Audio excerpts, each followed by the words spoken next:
You are listening to the Tricorder Transmissions Special Episode 11. And now, here are Craig and Jeff.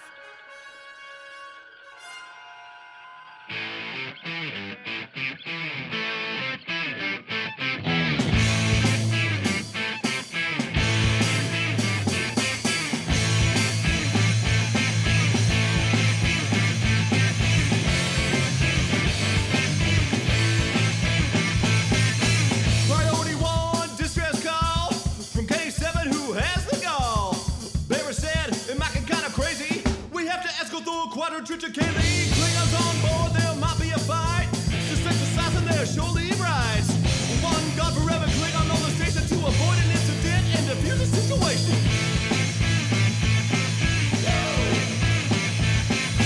Gentlemen, a hoorah hanging out at the bar. Cyrano's got something under his arm. It's furry and it's purring and it's hers for free.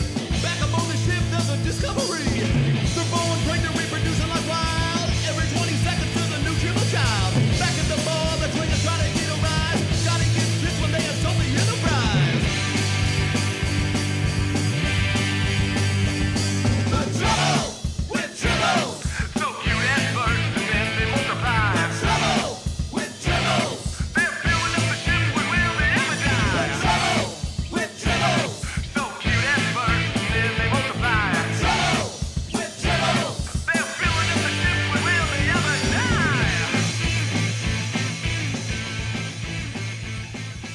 Welcome back to the Tricorder Transmissions. That was a track from the great band 5 Year Mission. That was the Trouble with Tribbles number 5 from their Trouble with Tribbles EP. You can check it out on iTunes and YouTube. It's all over the place. We'll have a link in the show notes. And we've got the Superpanel back together tonight to discuss all things Tribble-related. So how's it going, everybody? April, Vernon, Chris? I'm great. It's so good to be here. Superpanel. You were waiting to do that, weren't you? Yeah. It's good to be back. What's up? Oh, hey, Chris. And, of course, we are your hosts, Jeff Hewlett. And Craig Cohen. All right. Everybody sounds like they're in a good mood, ready to talk Tribbles. Oh, heck yeah. All right. So, we're going to start where it all started. So we'll start with the original series episode, The Trouble with Tribbles. And as we always do with the Super Panel, we're just going to go with a quick round table, your general thoughts and impressions on the original Tribbles episode. So who wants to kick this one off? Well, obviously, it's one of the top 5, I think, episodes of all of the original series and possibly all of Star Trek. It's pretty darn good. Very popular, very funny. The Tribbles are adorable, and they're iconic. Just like Kirk and Spock, the Tribbles. If we had Tribbles at the experience, and even if people were not familiar with much of Trek, they went right for the Tribbles. So obviously, it resonates. All right, Vernon? Yeah, she pretty much took the words right out of my mouth. It's an iconic original episode, probably one of the best. They were usually afraid to go comedy, but they went ahead and dared to do it this time, and it worked. I think they should have done it more often. It's a crowning achievement for David Gerald, and I think Tribbles really help. People always talk about the new JJ movies, bringing new young fans into the franchise. Well, I'll tell you what, all you need are Tribbles. Because there's this 22-year-old girl at work who had these little fuzzy deedly bops in her hair. I said, hey, you got Tribbles on your head. She's like, what? So I was like, okay, you need to watch a Star Trek episode called The Trouble with Tribbles. She was like, oh my God, it was so cool. I want more. So I gave her DVDs of More Tribbles, More Troubles, Trials and Tribble-ations. And then she sees the first JJ movie, or I'm sorry, the second JJ movie. And she goes, oh my God, there's a Tribble in there. Did you know there's a Tribble in there? I'm like, yeah, I know. Now she's all over it. She's Netflixing all of Star Trek, and all it took were a couple of Tribbles in her hair. That's excellent, because I never really thought of the gateway for younger people. That is an excellent point there, Vernon. Especially girls. Yeah. Yeah, well, I think the original writers and casters might be a little bit upset to hear that it was Tribbles. They thought it was Chekhov. Apparently, they didn't need to hire anybody at all. All they needed was little fuzzy balls laying around. There's a bad Yeah, I know. I always go down that road. Chris, what about you? It's a fun episode. Some good character moments in there, but I do think it's somewhat overrated. I don't even think it's in the top 10 Star Trek episodes, actually. Wow. And I'm more a fan of it because of the Deep Space Nine episode. That episode, I think, is fantastic and really outdoes it. Well, yeah, the Deep Space Nine episode really helped sort of like reframe that episode almost, which is really, really neat. Yeah, we're going to be hitting on that a little bit later when we get past this in the animated series. So I have a couple of topics that I thought might be fun to discuss, and in no particular order, but one thing that came up while we were doing our commentary about this episode was the quasi-villain Cyrano Jones. So I think Craig and I were both of the same opinion that we thought that it would have maybe been a better choice just to bring Harry Mudd back for this role. I know Chris Ritzer will disagree. Oh yeah, but Vernon, what do you think? Do you think Harry Mudd would have been more entertaining than Cyrano Jones? More entertaining, yes. More recognizable, yes. And it would be neat to think that there's a trilogy of Mudd episodes in the original series, but we only get the 2. Cyrano is okay. He has his own charm. He's a one-off character. Well, unless you include the animated episode. He's a charming actor. It's a charming character, but I do think, and I hate to say this, it would have been better with Harry Mudd. Oh, yeah, cool. April, what about you? Yeah, I agree. In fact, I have to say, and Vernon set me straight, I actually got them confused with each other. I don't remember the reference, but I was saying, Harry Mudd. He's like, no, that's Cyrano Jones. I'm like, oh my gosh, yes. So their characters are a bit interchangeable, I think. Absolutely. One could have done all of, either one. So. Oh, a little factoid about Harry Mudd, Roger C. Carmel. For you kids out there who don't know, he was the voice of Smokey the Bear for 30 years. Oh, really? And for those of you who lived in California, he was the spokesman for Senor Nogles, the Mexican chain of restaurants. Yeah, I think Craig had supplied a clip of one of those commercials, and we included it on the end of our Mudd's Women episode, I believe, right, Craig? Yeah, some of those commercials are on YouTube, and they're great to go back and watch. What a time machine. Yeah. That's fantastic. Oh, well, you know what? I'll pull a link for one of those, and I'll stick it in the show notes for anybody who's interested in seeing it, because seeing the video along with the audio is pretty cool. When I was a kid in the 80s watching Star Trek on KCOP in California, the Nogles commercials would come up during Star Trek, during the reruns of Star Trek. In fact, I think I saw one during I Mudd, which was pretty cool. That's pretty. That's some pretty. I'd like to think that was an ambitious cable executive. Nope, just a small world thing. No one probably had even a clue what they were doing. Didn't Senor Noggles get absorbed into another Mexican fast food chain? Taco Bell. I think it's. Yeah. Oh, I think it's Del Taco. Oh, was it? Del Taco, I think. Oh, yeah, I'm sorry. You're right. Del Taco, yeah. Yeah, I thought I had read something about that. So you can't go into a Del Taco. We should, while we're out in Vegas, we should all dress as Harry Mudd and go to Del Taco. Well, I love going to Del Taco. That's one of my mandatory stops when I'm in Vegas. I'm sure we'll be hitting that when we're out there. So, Craig, any thoughts? I want to expand on our commentary about Harry Mudd versus Cyrano Jones for this. No, I'm more interested in hearing out why Chris thinks that Mudd wouldn't have been a good fit. Is it because you think that this episode's beneath him? I just cannot stand Harry Mudd at all. Oh, he's not a Mudd fan. No, I think those are the 2 worst episodes ever in Star Trek. I despise them. Oh my god, they're terrible. Wow, the vitriol coming out towards Harry Mudd. So, Chris, I guess this is the point where we come out and say that this is our intervention tonight, to get you off of the I hate Harry Mudd. Yeah, listen to all this mudslinging. Oh boy, boo! Oh my god. Yeah, I think I remember Chris saying something about his hatred for Harry Mudd on an earlier episode. I don't remember what we were talking about, but I remember you for somehow it came up in conversation, and it was a little bit earlier on. So, but both of I can understand maybe Mudd's Women, but even I Mudd you don't like? Yeah, both of them. The guy really grates on my nerves. Wow. Wow. It's like really nails on a blackboard. All right. Did anyone catch the quick quip in Into Darkness that ship that they used to get to Kronos was Harry Mudd's confiscated Yeah. ship? Just making sure. Yeah. The one scene I think Mudd really would have stood out in this episode is the scene where the fight breaks out between, Scotty and Chekhov and the Klingons. And Cyrano is, sort of making drinks, and he's trying to get out of the area without spilling his drink. And I think that really had a Mudd feel to it. And I think that Carmel would have done a really, really great job. Not to take anything away from what Stanley Adams did. Yeah, but couldn't you see, during that fight scene, one of the Klingons, grabs Harry Mudd by the collar, and then Mudd's doing one of his trying to talk his way out of it kind of comedic moments? That would have been lovely. Yeah. Yeah, that would have been great. I think Cyrano Jones just kind of, strolls out trying to steal a drink, and then you have the comedic moment where the bartender comes and takes the drink back out of his hand, and then he's got another one in his pocket. So that was about as much as you got from him out of that scene. Roger C. Carmel probably would have improvised something better. No doubt in my mind. So any further thoughts on Mudd versus Jones? Anybody before we move along? No? Okay.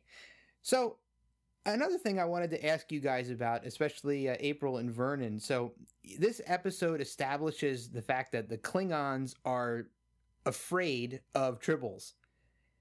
Was there ever a time where somebody brought a Tribble into the experience and tried to scare one of the Klingons with it?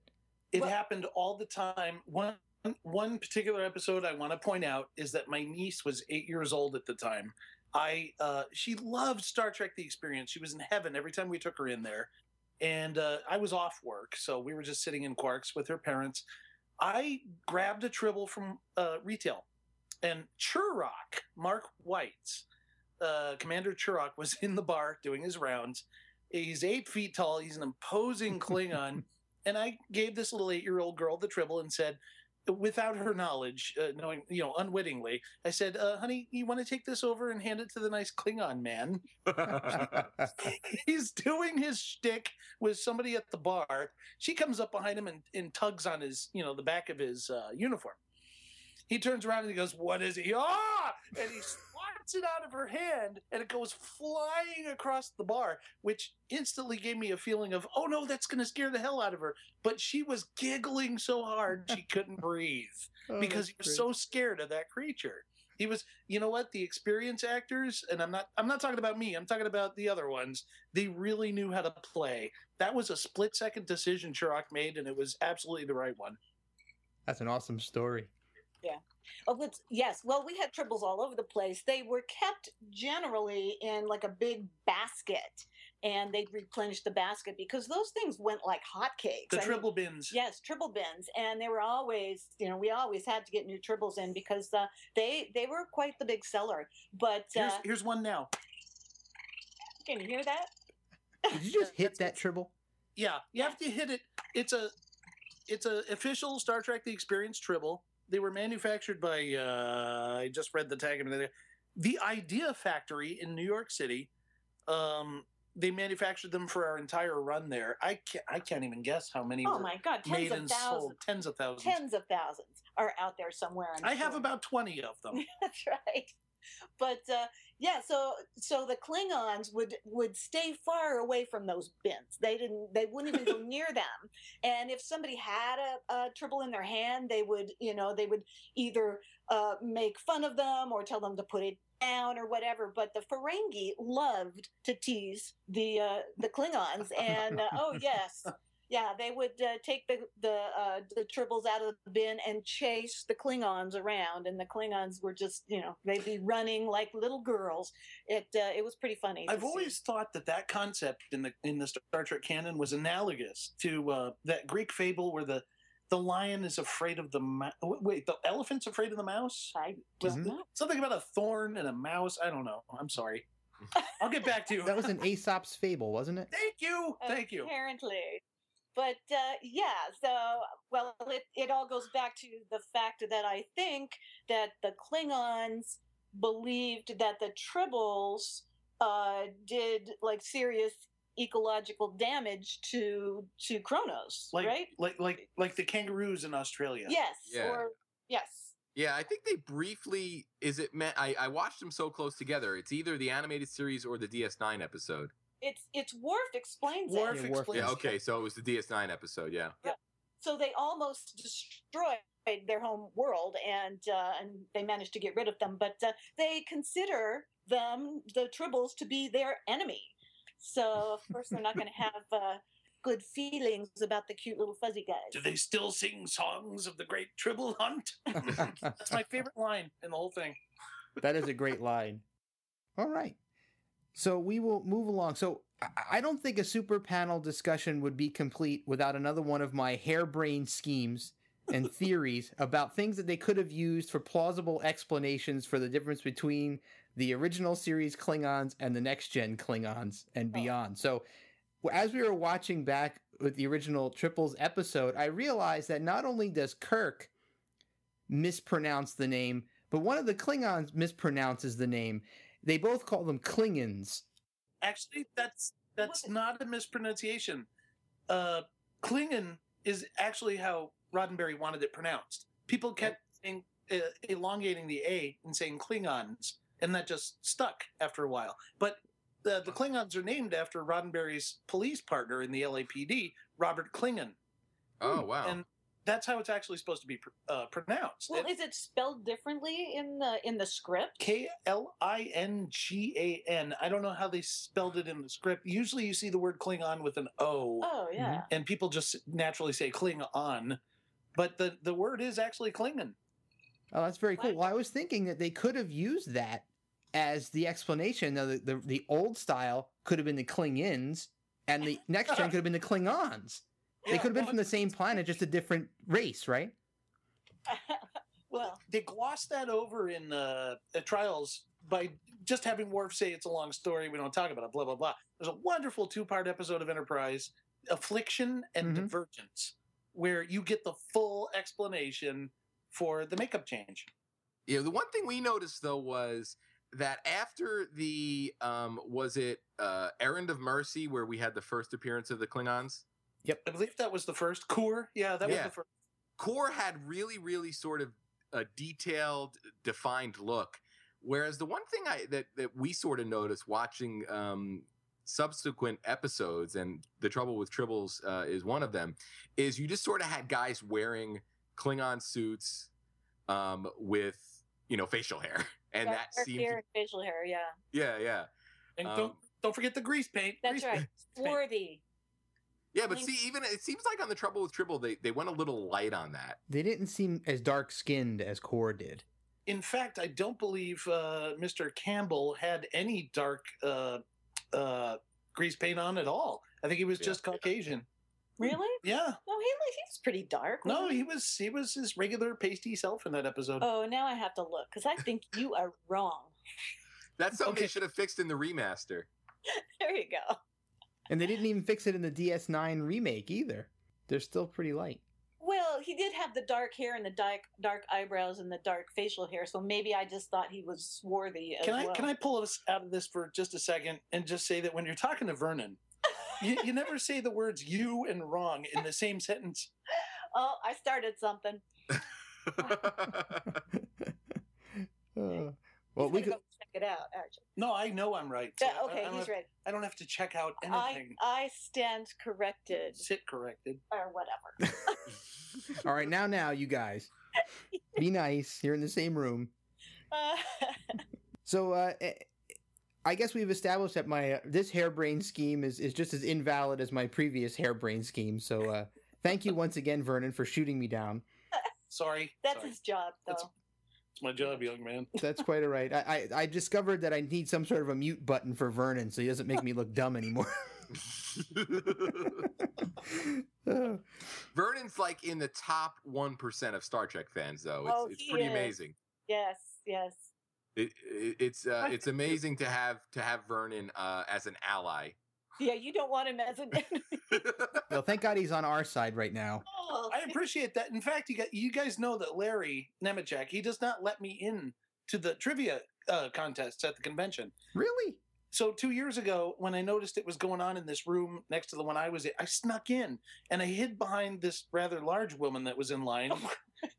Seriously, I'm hiding behind her in the lineup to answer the trivia questions at the microphone.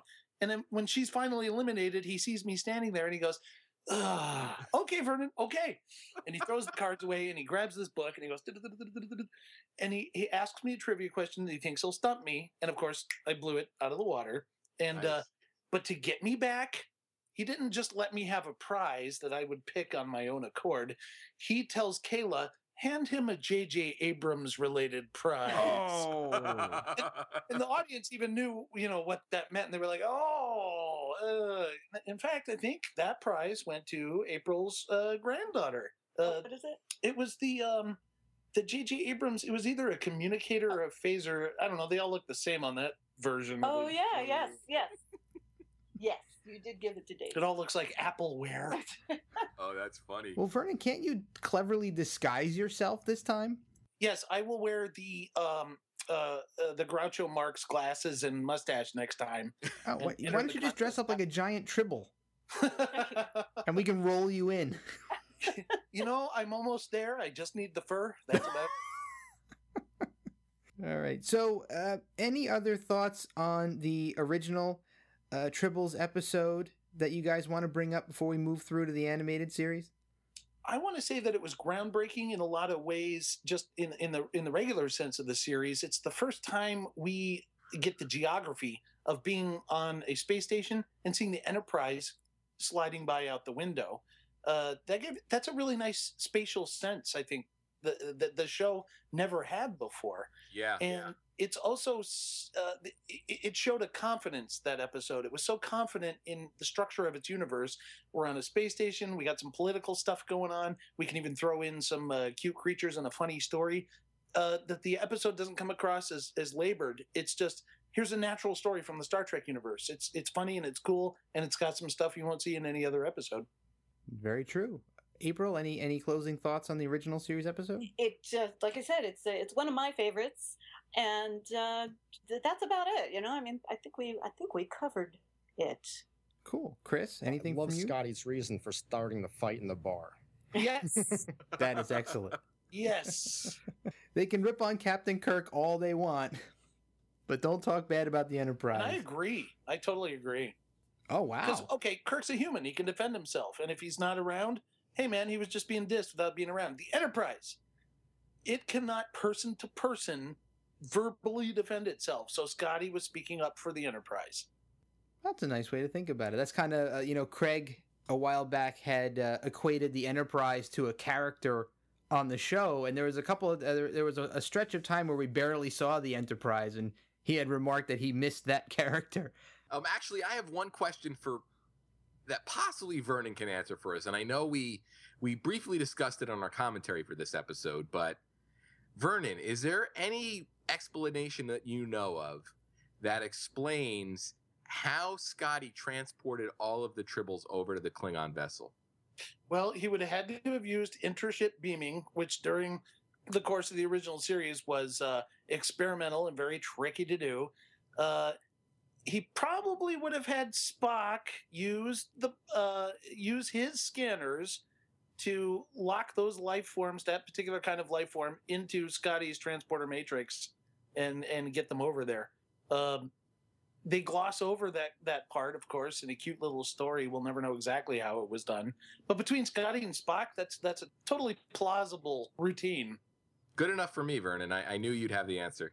Well, speaking of that final beaming of the Tribbles over to the Klingon ship, this brings back something to my memory that we talked about during our commentary, and I thought was pretty messed up. Now, that they sent all of those Tribbles to their death.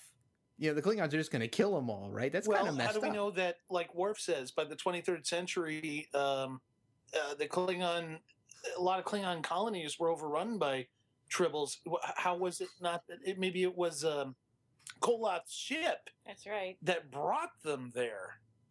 We don't know how the Tribbles got to the Klingon colonies to cause this problem. I think that might have been it. Oh, that's an excellent theory, Vernon. That's definitely excellent. That brings us into the animated series episode, which kind of sheds a little more light onto, the ecological disaster that happened on the Klingon homeworld. So if anybody hasn't seen it, I'll give a quick rundown about what happens. I'm not sure if how widely viewed the animated series was as opposed to the regular series episode. So pretty much the Enterprise runs into a small ship that's being chased by some Klingons who are trying to shoot it down, and they rescue the pilot of that ship just before it blows up, which winds up being Cyrano Jones, who has stolen a Klingon biologically engineered Tribble predator, which is an interesting looking little creature called the Glommer. He also has supposedly genetically engineered Tribbles so that they don't reproduce anymore. They just get fat instead. So a lot of things happen. The Klingons introduce a new weapon, which is a very strange weapon in itself. We're going to talk about a little bit more about that as the episode here goes on.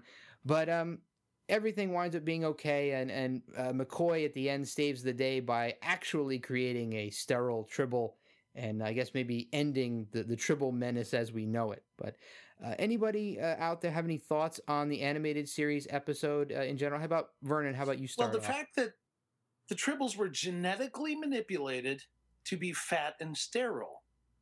I'm thinking they must have somehow given it my genes. Oh man, the self-deprecation. I was going to say Shatner, but I thought it would be funnier if I used myself. No. But okay, there's a little factoid. In fact, I was watching David Gerald's audio commentary on it's funny. The animated episode has an audio commentary by the writer David Gerald, where he actually talks about the animated episode and the original episode, but there's none on the original Trouble with Tribbles. But the funniest thing about that episode, I don't have much to say about the animated episode other than it's funny that the Tribbles were pink, because the guy in charge of color swatches at Filmation was actually colorblind. Oh, wow. How can a guy in charge of color swatches? Hey, it was the 70s. It was the 70s. That's crazy. He got brown confused with pink. That's you know what? I just watched that the other day, and I didn't pick up on the fact that all the Tribbles were pink. And this is the episode where we learn that Jeff is colorblind. Wow, all these years and I never knew. Chris Ritzer, thoughts on the animated episode? Yeah, I thought it was all right. I think actually it's the first time you ever get to see the Klingon Imperial emblem. I think you see Koloth on his ship, and you see that tri-arm symbol. You may be correct. Yeah, that doesn't pop up in the original series, and I noticed it on the animated series, watching that the other day. Interesting. I think that's totally correct. Wow, very cool. I didn't pick up on that. Great drop. April, any thoughts? I did a couple of years ago, one costumes at the Star Trek convention was one of the Glommers. You remember that? Oh yeah, the the two ladies they were the Tribble and the Glommer. Yeah, it was really cute. You can see video of them on my Facebook page, Star Trek My Experience. Oh, excellent. Yeah, so honestly, that was my first. I was like, "What is that? I've never seen that before." They had to tell me what it was. I was like, "Oh, okay." So seriously, that's as close as I've ever gotten to that episode of the animated series. Jeff, you know what I really like about the animated series in general, and this episode is a perfect example of that, is they weren't afraid to take advantage of the medium of animation. And the Glommer is a perfect example of that, because there's no way you could have done at that time a practical Glommer that looked like that. And there's many other episodes in the animated series that sort of took that approach. But it's cool to see that even back then, that the sci-fi minds or writers or creators were able to see the potential in animation. Yeah, I totally agree. And I have to say that it's actually quite nice. The art on it is quite beautifully drawn. I mean, it really is a nice looking series, and it really does stand up, I think, in terms of the animation, stands up to today. Filmation, that company, Filmation, had a nice aesthetic look. They had a lot of successful series in the 70s and 80s. Mm-hmm. Star Trek was one of them. They had Lassie and the Rescue Rangers, He-Man. Yep.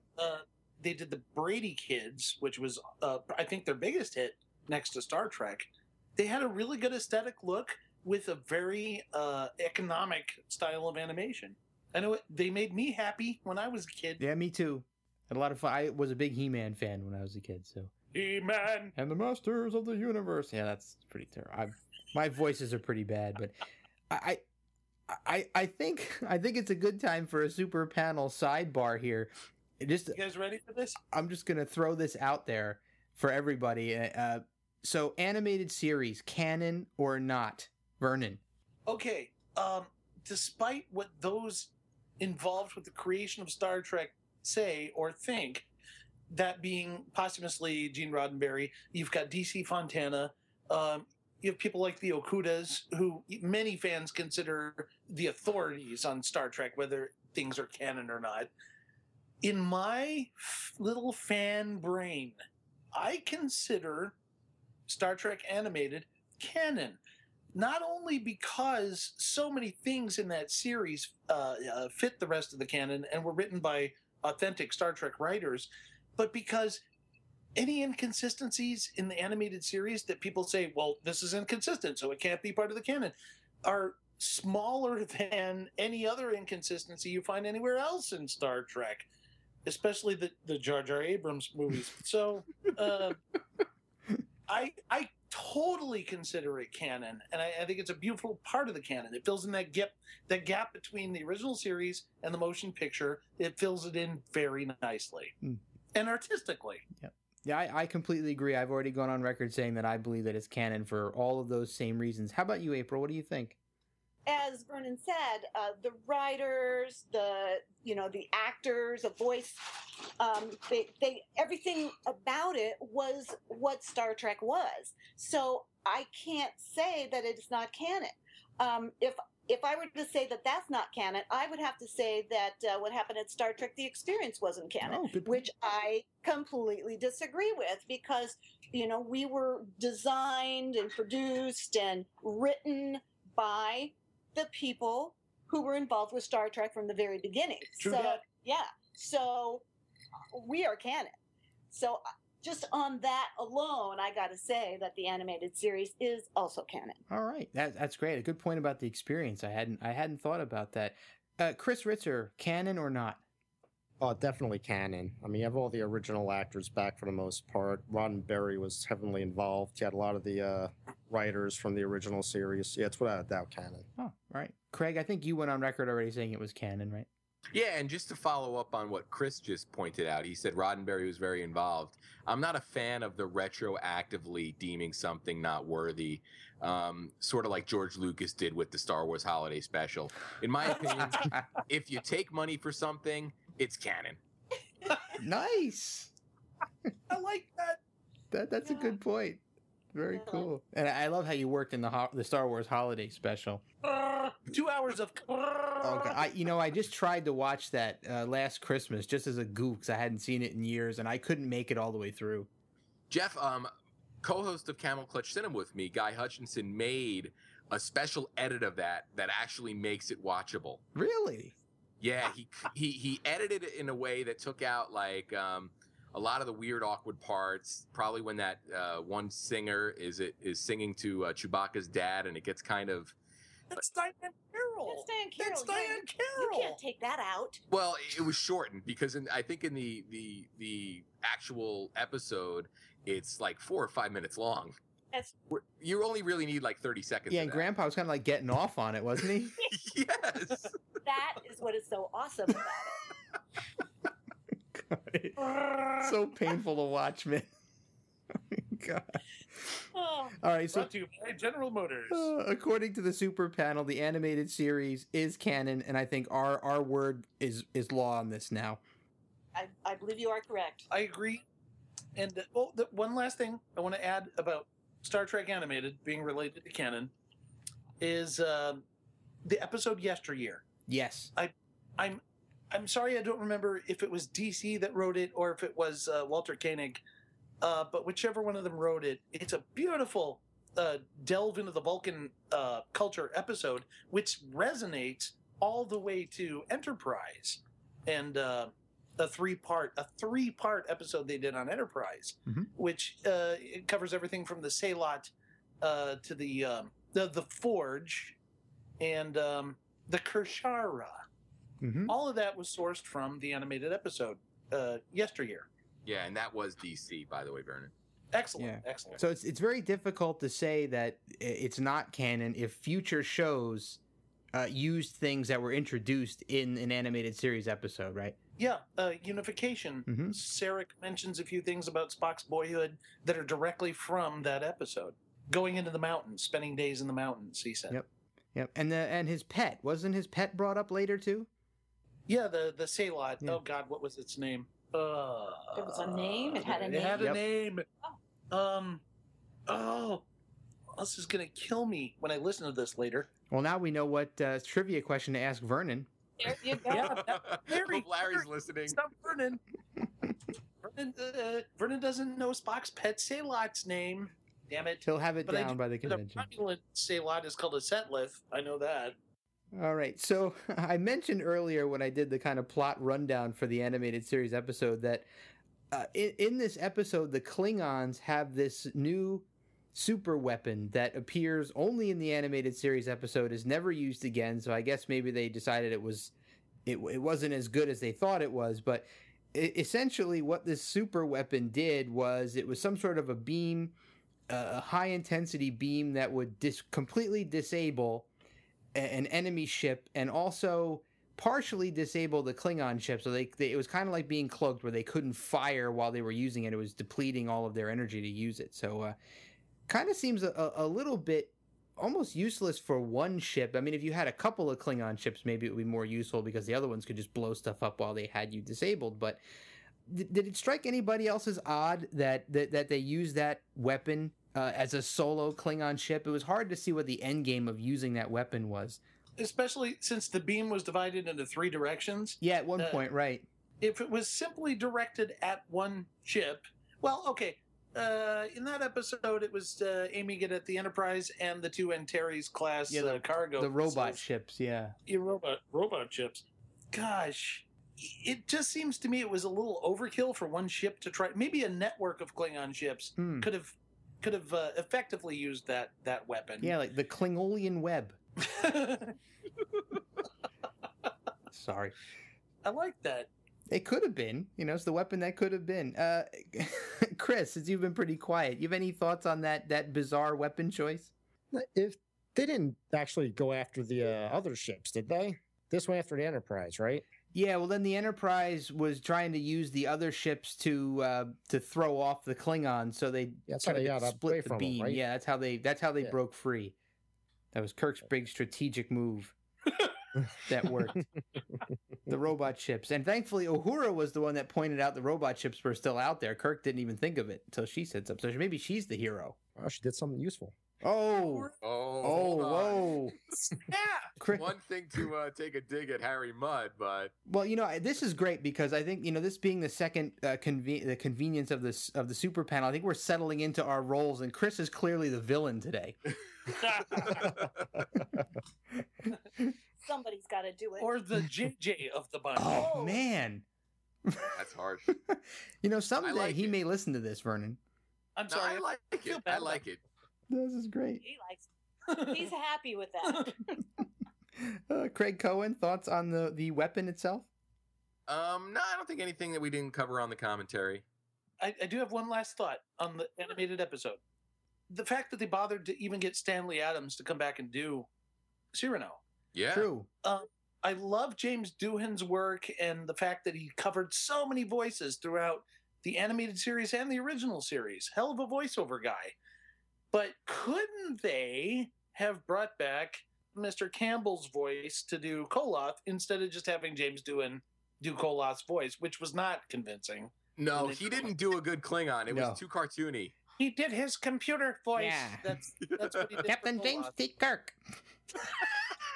That's perfect. Oh, thank you. God, that's perfect. I can do one good voice. Oh, when by the time we get to Blood Oath on Deep Space Nine, when Koloth is there, I was expecting him to say, "Dax, it is good to see you again, my friend. How have you been?" If you haven't seen this episode, anybody listening to this, it's worth it just to hear that Klingon voice. Yeah. It's kind of awkward and kind of funny. Bless James Doohan's soul. Bless his soul. So we mentioned briefly before that this episode also brings in another creature that we've never seen again, I guess, except if you were at the convention and saw the live action Glommer that April was mentioning before. But the way that this thing works, it's kind of a bizarre looking creature. But again, this is one of the things that Craig pointed out. This is one of the things that they could do with the animated series that they couldn't do with the regular series proper, because there was just no way that you could have convincingly made a creature that looked like this. So it walks around on I think 3 legs, and it's kind of a red blob with little eyeballs on the top of it, and it would walk over top of a Tribble and then like sit on top of the Tribble. It ate the Tribbles South Park style, if you know what I mean. Yeah, through the back end. So it was a little bit strange, but there was only one Glommer, and Cyrano was being chased by the Klingons because he stole this Glommer creature. For what purpose, I wasn't exactly sure, because Cyrano had stated that he genetically modified the Tribble so that they wouldn't reproduce. So I wasn't sure what he would need the Glommer for. I don't think that was really fleshed out too much in the episode, but I think that was just, they used that as a plot device to have the Klingons chase after them. Thoughts in general on the Glommer and why they didn't reuse it at all? I thought it would have been kind of a cool creature to see, thrown in a background somewhere or brought into, maybe into the Deep Space Nine episode when they overran the promenade with Tribbles. Well, now I'm wishing that at the convention that they would have done, that the Glommer would have sat on the Tribble and done that whole thing. That would have been cool. Oh, no, I think there was a video made in the suite later, but it's not available to the public. Oh no. I actually think the Glommer probably would have been hard to pull off until pretty recently, at least convincingly. I don't know if they had the technology on DS9 to really do it. Yeah, without CGI, that would have been really difficult. Unless they made like a Glommer puppet, like almost a marionette. Yeah, well, I mean, I guess that is true, because if you look at some of the attempts at CGI creatures in, say, Next Gen, some of that stuff was kind of rough around the edges, a little rigid, a little stiff, and I guess you probably couldn't have pulled it off until maybe the Enterprise days. Oh yeah, yeah. That's probably why they didn't revisit it. Just too hard to do. Yeah. Well, there's another idea for JJ. Yeah. Throw the Glommer in there. Why not? Well, somebody's going to have to take out that immortal Tribble they have running around now, right? The Khan-Tribble. It's going to be, that sets up a whole new movie, The Wrath of Tribble, because he has Khan's blood in him now. Mm-hmm. Yeah, that Tribble can take over the universe. Kill all the Klingons. Yeah, absolutely. And you can have Cumberbatch with Tribble fur on his face going, "My name is Khan." Can I drop the obvious joke here? Super Tribble! Yeah, so we theorize now, like we were just saying, that now this resurrected god-Tribble is going to be out there somewhere. And I guess it wasn't clear whether or not that was one of the sterilized Tribbles or one of the Tribbles that would reproduce. So if it is in fact the god-Tribble that can reproduce, we could have a serious apocalypse on our hands. Well, that's true, but maybe they put it in the chamber with Khan and put it to sleep. He's got a little sleepy Tribble with him. It's a nice furry thing to hold on to, and he's asleep.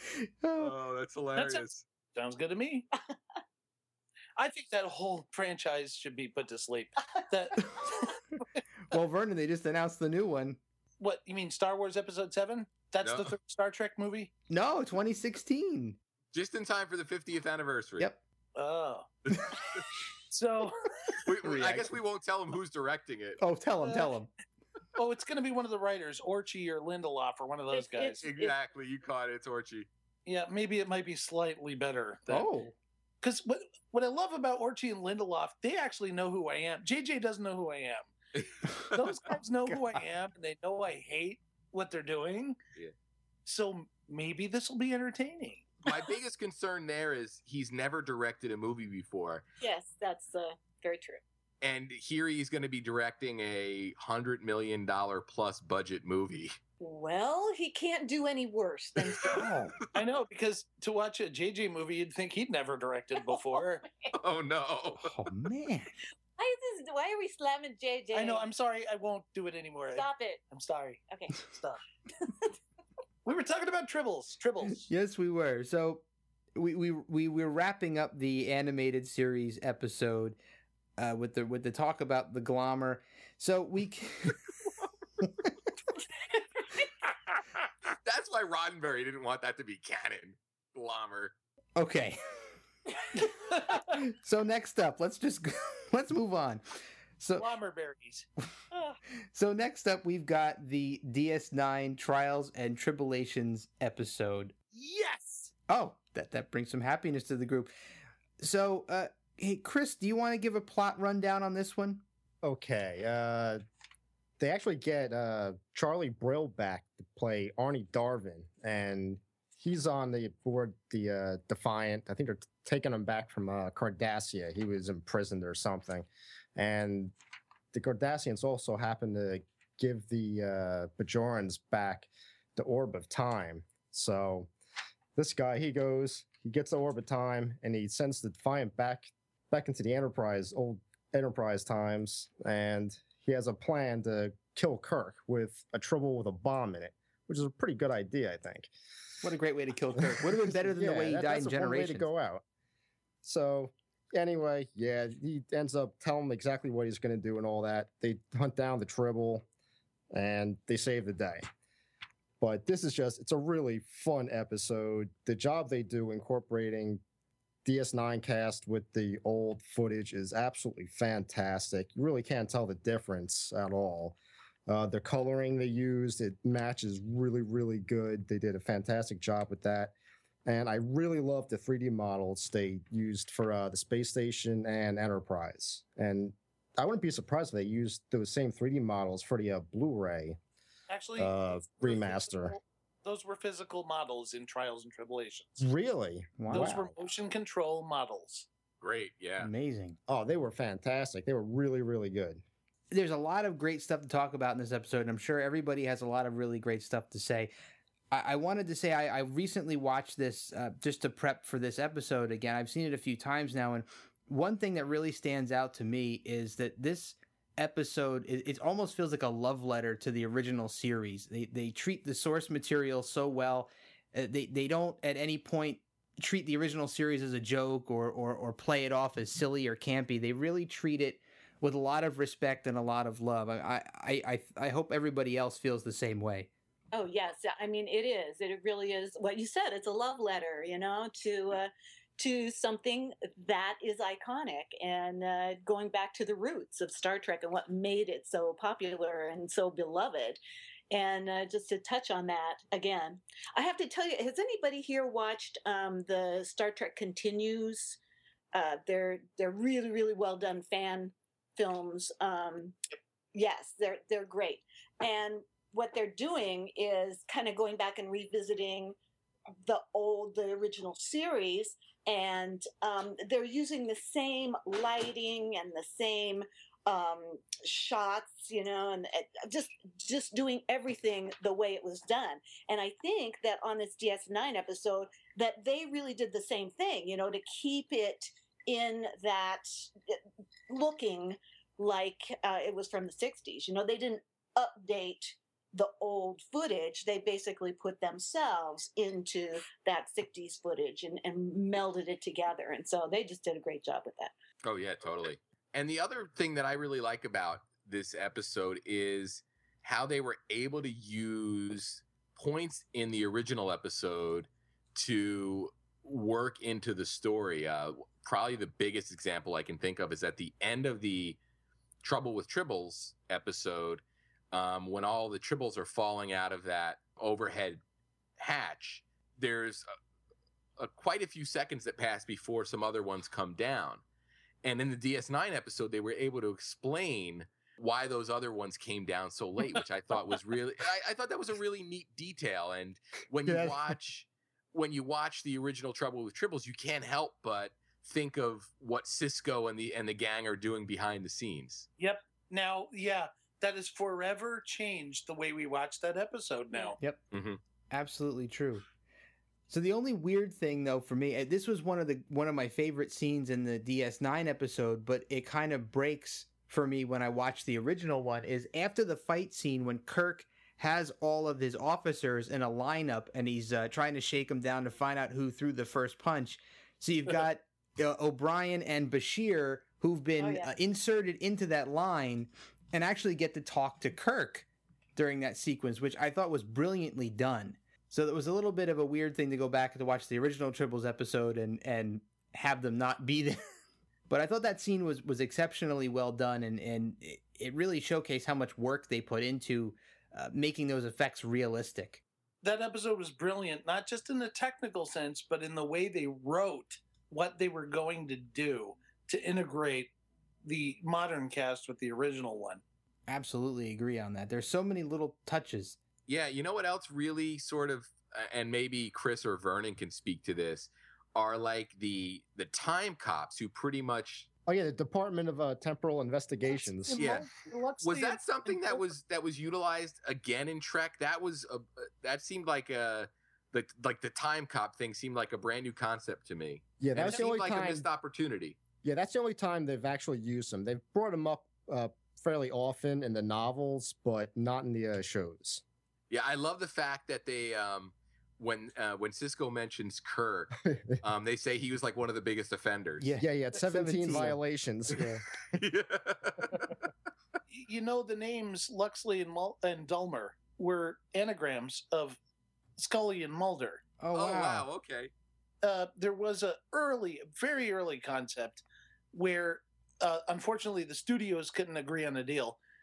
There was going to be an episode where the agents from the X-Files, Scully and Mulder, were going to have to capture, interrogate, and explain why these Earth people from the future were on Earth, tracking down some bad guy, which was going to be some of the crew members from DS9. Amazing. It was going to be a crossover X-Files and Star Trek. Oh my God.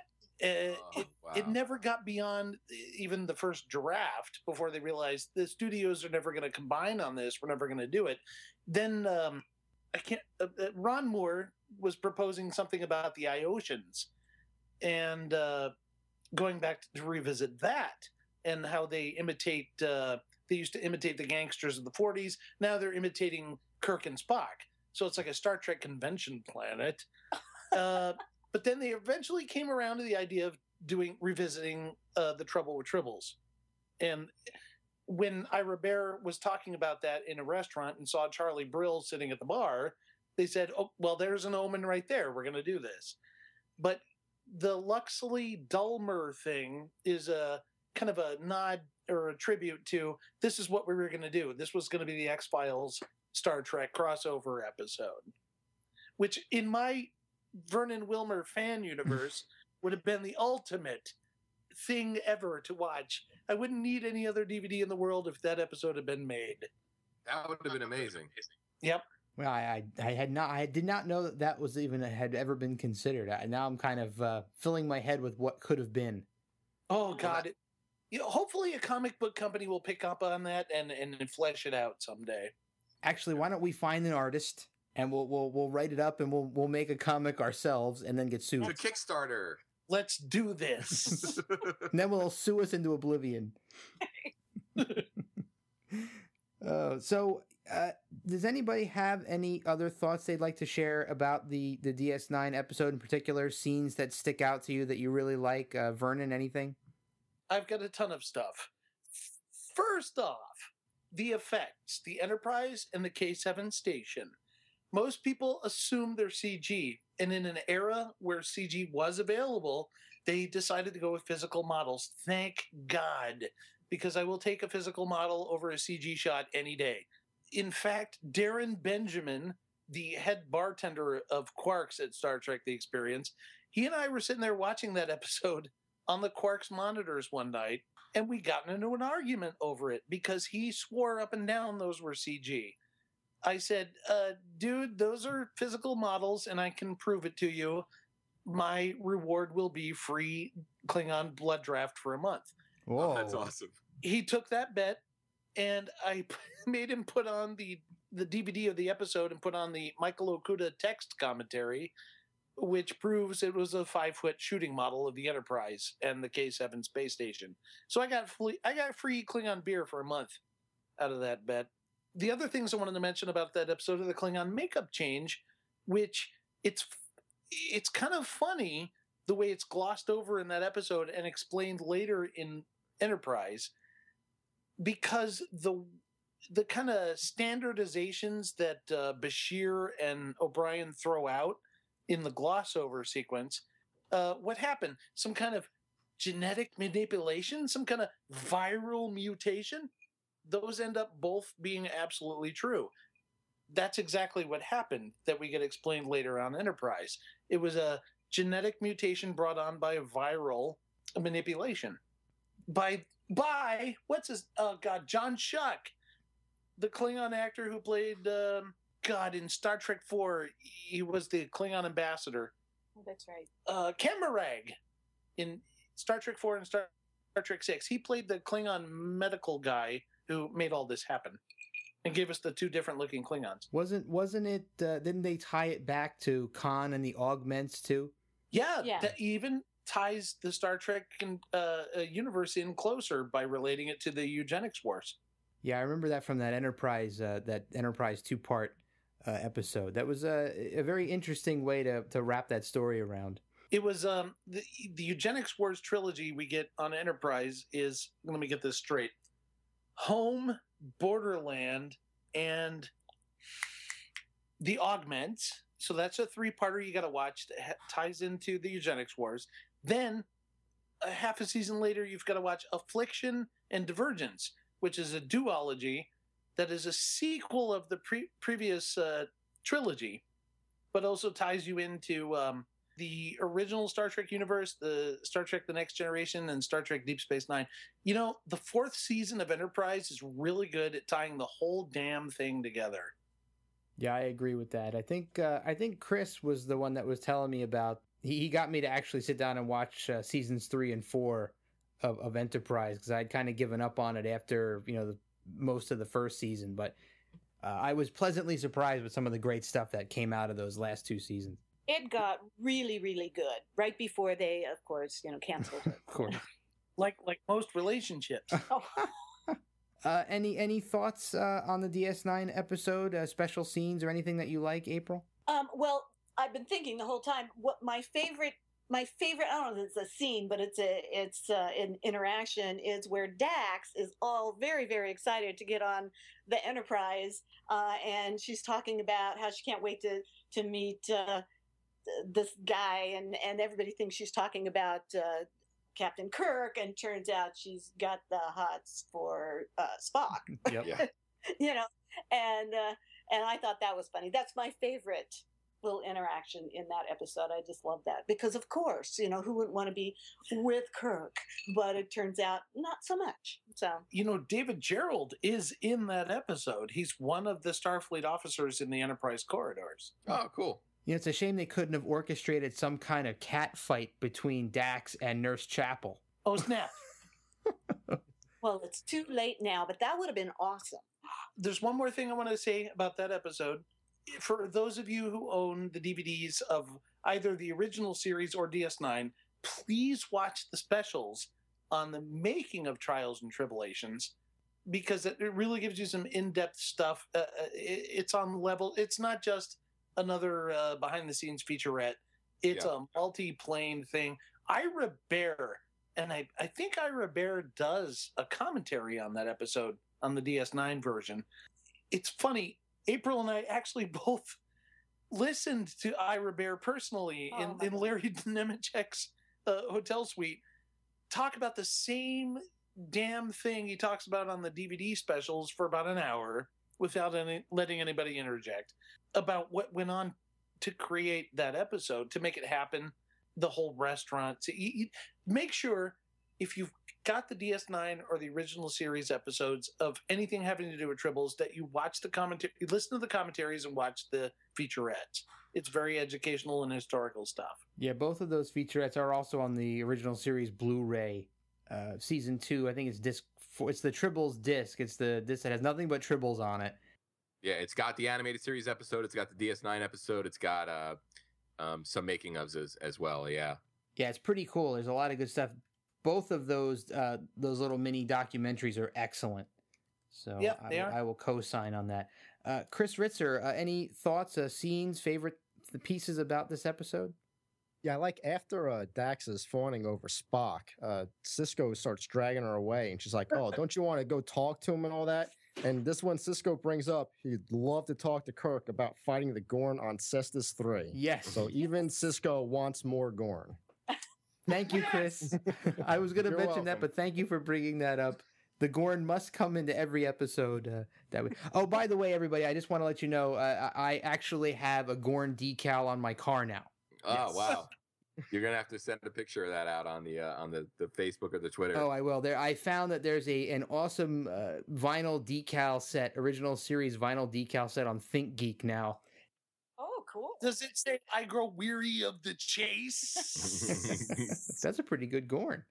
But yeah, so in that is a bunch of villains and the original cast, and one of them happens to be the Gorn. There's an Andorian and a Klingon too. They're on my car as well. Craig Cohen, any memorable scenes or pieces from this episode that you like? If I'm just picking one, I'm going to say it's the scene where they didn't even use footage from the Trouble with Tribbles, and it's the sequence where Cisco takes a minute to have Kirk sign off on the whatever the log or whatever Kirk has to sign. It's from Mirror Mirror. Yeah, and I just love that moment, and it's a great moment for Cisco, and it's a really cool moment because, as Vernon pointed out, they didn't use footage from the Trouble with Tribble, so you couldn't even see it coming, which is really neat. Yeah, I agree. I really love that scene, and it was really cool the way that Cisco treated Kirk in that scene. You could feel there's a reverence there. Totally. Yeah, that he was kind of living a fantasy that he never thought that he would ever get to live out. You know, even in a world of holodecks where you could probably do that anytime you wanted to, but he actually experienced it for real. They couldn't have picked a better clip to use for that, because not only it's from Mirror Mirror where he sees Lieutenant Moreau in the standard universe.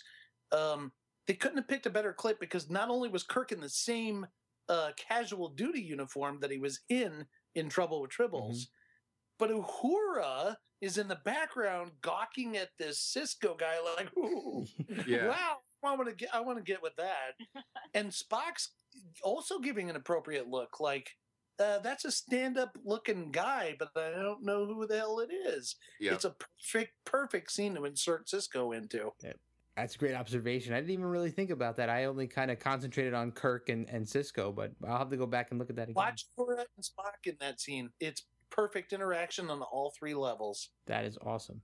Well, that kind of wraps up the 3 episodes that we had on the agenda to discuss. But while we have April and Vernon here, we have a few weeks left before the convention comes. And I know you guys said before we started this episode that you're working on a photo slideshow to go along with your panel. Right. Well, because what we're talking about on the Star Trek: The Experience panel is the interactions that we had with the guests and the way the guests, what the experience meant to the guests who came. So in order to help the audience really see what we're talking about, we're going to use a slideshow. And PowerPoint. PowerPoint, that's right. I'm good at that. Anyway, so we've been selecting photos, and I've asked people to send me photos, and we're going to put them in order so that when the person starts talking, I'll have the appropriate pictures to go along with what they're talking about. What'd be cool is when you hit the PowerPoint icon, it goes PowerPoint. Now, do you guys remember film strips? Is anybody here as old as me? Do you remember film strips where you were the kid in the class chosen to turn the little dial to the next picture of Abraham Lincoln? Yes, when you heard the little tone. Boop. Thank you. Yes, That's what PowerPoint is, just in a digital format. That's right, except it's on your computer. But it works very nicely, and there's no beep. Ricky, turn the knob, Ricky. You'd be asleep at the wheel. Anyway, so that's what we're doing, and so I've gotten some really nice pictures from people, and we're very excited. We are so excited to do this panel. I can't even tell you. Abraham Lincoln built a log cabin back in 1842. Well, hey, Abraham Lincoln was on a Trek episode. You could talk about that. My God, you are right. He's not on our panel, though. So. Oh, man, that's great. So thanks, everybody, for being here. I'll go around the room once more for any closing remarks before we finish up here. So, April, anything you want to say to wrap this up? No, except for this was fun, as always, hanging out with you guys. And Superpanel! And once again, one of my favorite episodes of the original series. So well done. And yeah, now that we're talking about the DS9 episode, I really got to go back and watch that because it was a love letter, a shout out to something that is iconic. And just really great. And so much more than Fat Riker and Troy trying to squeeze back into their spandex and interacting with Captain Archer. Yeah, much more.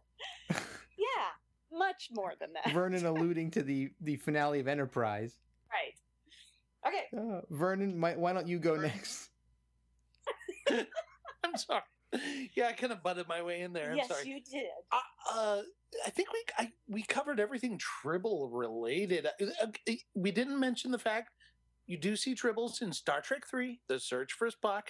I won't tell you where. Just watch the damn movie and look for the Tribbles. But I just posted online, and maybe you'll put a link up to this, my entry for the Star Trek Convention music video contest this year. I just put it on my Facebook page. Star Trek, Oops, Upside Your Head, which features a lot of footage from Star Trek, both Trouble with Tribbles. Well, yeah, the Trouble with Tribbles. There's some Tribble footage in there. So watch it. It's funny. You'll have a great laugh. And hey, maybe I can be the winner again this year, as usual, as always. Well, I certainly hope so. That's the video with all of the slaps and punches, right? Yeah, you've seen it? Yeah, I saw when you posted a preview. You sent out like a little private note a while back and I watched it, and it is well done. It has to have been a lot of work. Thank you. Yes, it took about 2 years to make that video.